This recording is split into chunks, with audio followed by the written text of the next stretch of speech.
और बेटा मेरी गोदी को, ओ छैया मेरी गोदी को, आजा होएगा वीराना।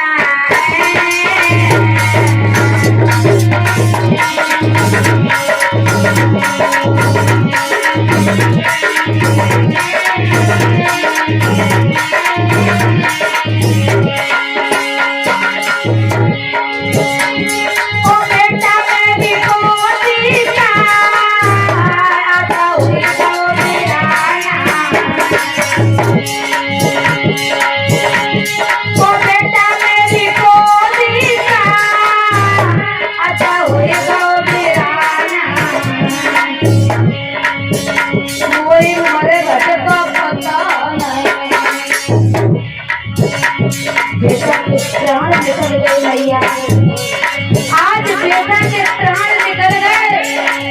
मैया सारा घर मार मार के रोने लगी और पीने लगी लाला।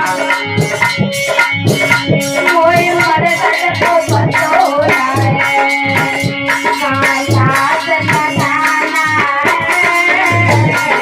मरे के बचाना।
मैया रोती रही, बिलखती रही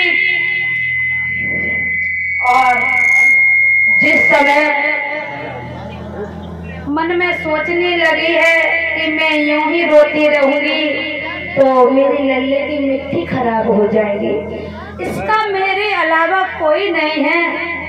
धन्य उस मैया की छाती जो अपने बेटे की मिट्टी लगाएगा। कहा कि इसके अलावा मेरा कोई नहीं है तो अपने बेटे का अंतिम संस्कार भी हमें करना है। महाराज आज साड़ी आदि फाड़ के लला के ऊपर कफन के रूप में डाल गई और जब कफन के रूप में डाल गई और लला को गोदी में लेके चली मरघट के लिए। आज मरघट के लिए चली तो महाराज ऐसा ही नहीं, देवताओं का दिल दहल गया। ये दृश्य देख करके बताया है क्या, अरे मरघट जाए रही और लेके लाश ललाई अपने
अपने लल्ला की शादी करेंगे धूमधाम से।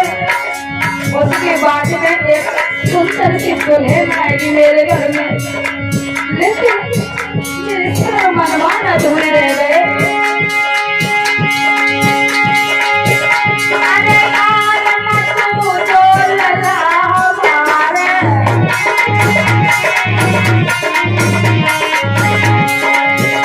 अरे यार तू जो लगा हमारे,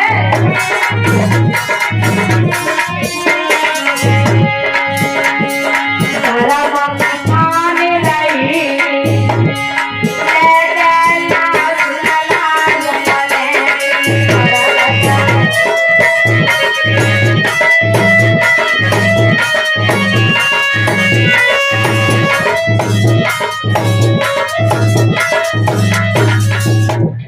महाराज। जिस समय मरहट में पहुंचे हैं तो राजा हरिश्चंद्र को मैया तारा ने देखा। जब तारा ने राजा हरिश्चंद्र को देखा तो तारा, रात्रि के 12 बजे तुम मरहट में क्या कर रही हो? हरिश्चंद्र ने कहा गौरी हम कुछ कर रहे होंगे वो बात छोड़ो, तुम ये ना आधी रात में क्या करना है, तुम क्या करने आई हो? और ये गोद में कौन है, इसीलिए वो? तो रानी बोली स्वामी हमें माफ कर देना, ये तुम्हारी इकलौती जान है, मैं इस लल्ला को बचा नहीं सकी, इसे सर्प ने खा लिया और ये मर गया, इसका अंतिम संस्कार करने आए। महाराज कहा है कि अंतिम संस्कार करने आई हूँ। एक बार तो राजा हरिश्चंद्र को दया आ गई, तो अपने बेटे की लाश को गोद में लेकर के बिलख बिलख के रोने लगे कि अच्छा मैंने धर्म निभाया जो मैंने अपने बेटे को भी कमा दिया।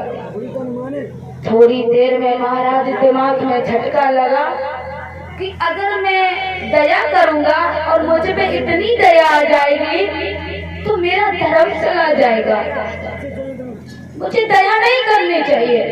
महाराज झटक के दूर खड़े हो गए और कहा रानी हमें टका और कफन चाहिए तब मैं मिट्टी लगने देंगे, ऐसे नहीं लगने देंगे। मैया बोले स्वामी मैं तो शर्म कर ले, शर्म लला हमारा अकेलो नहीं है, लला तुम्हारू है और तुम लला की मिट्टी लगाने के कफन मांग रहे, या तुम्हें शर्म नहीं आ रही? हमारे पास में क्या है यहाँ पर? और बोली है करे का टका दो तुम हमें, और तुमसे मेरी अरदास है, और दुखिया न रोए सतौर पर ये हिल रहा कैलाश है। राजा ने कहा हमें टका और कफन चाहिए, तो रानी बोली सुनो पिया, और कहाँ से टका लाऊं पिया, और कुछ भी न मेरे पास है, और अगर पास है तो आपके लोहित कुंवर की लाश है। बेटे की लाश के अलावा मेरे पास कुछ नहीं है। और मैया इतनी कह के बोली है, राजा हरिश्चंद्र ने सुना दिया। अरे मुँह पे विपदा पड़ी पिया तुम कठिन तेज ठाने,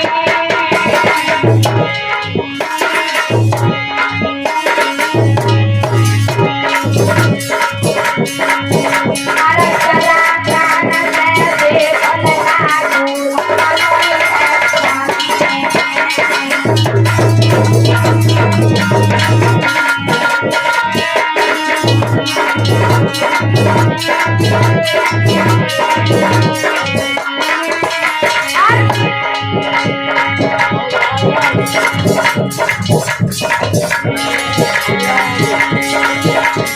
अरे करिया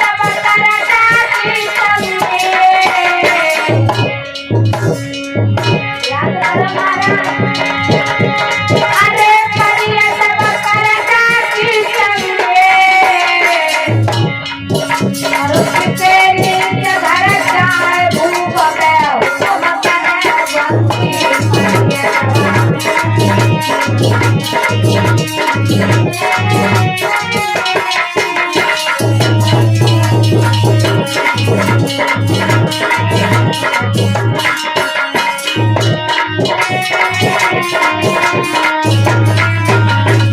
और मैया बोली स्वामी अरे रात दिन मरघट में सूखे ओ राजा हरिश्चंद्र है तुम कफन के भूखे रात दिन मरघट में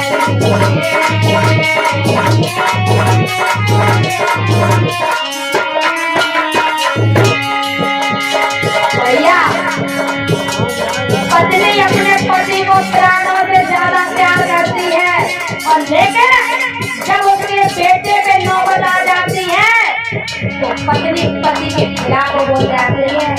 खुद से बढ़ के दुनिया में कोई नहीं होता महाराज। आज उल्टा सीधा मैया बकने लगी। सुना महाराज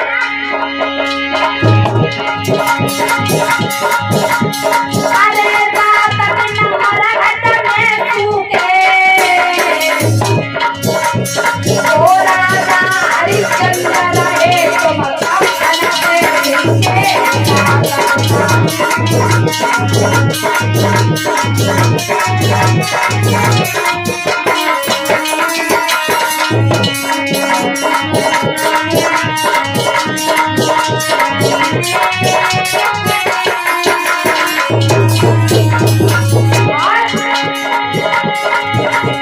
अरे लगा पहुंचा लगाती तो और आदि सारी बची मौत में कफन के तो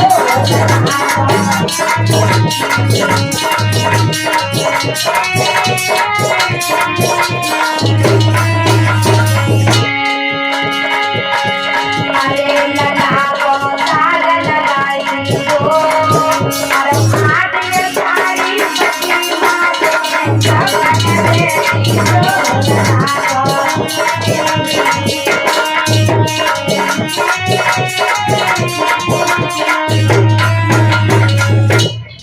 महाराज मैया ने कहा है कि स्वामी तुम्हें शर्म आनी चाहिए। हमारे पास क्या है जो तुम्हें हम कफन के रूप में दे दे। राजा ने कहा वो दिन याद करो जब मैं पानी भरने गया था। मैंने तुमसे कहा था कि मेरी गागर उठवा दो। तुमने कहा नहीं उठवाएंगे, हमारा धर्म चला जाएगा। आज मेरा भी धर्म चलाया जाएगा अगर हम कफन नहीं लेंगे। अपना बेटा है तो क्या कफन लगे तभी मिट्टी जलने लगे। महाराज एक मिट्टी के पीछे पत्नी में झगड़ा। जिस समय कहा कि हम कफन लेकर ही मिट्टी जलने देंगे,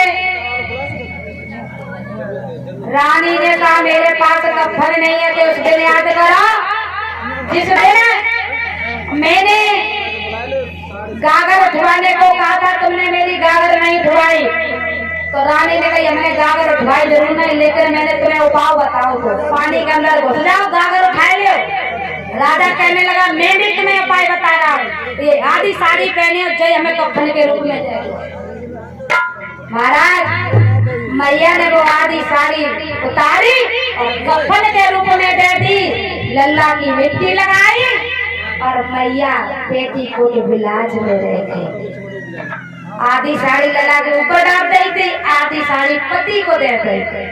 आज मैया नगिन हो जाती है शर्म की वजह से। एक गांव के मंदिर में जाके छिप गई और जब मंदिर में जाके छिप गई है दादा, एक बात बताए मैया, या तो दुख में नींद आते ही नहीं है और जब आते तो बहुत गहरी नींद।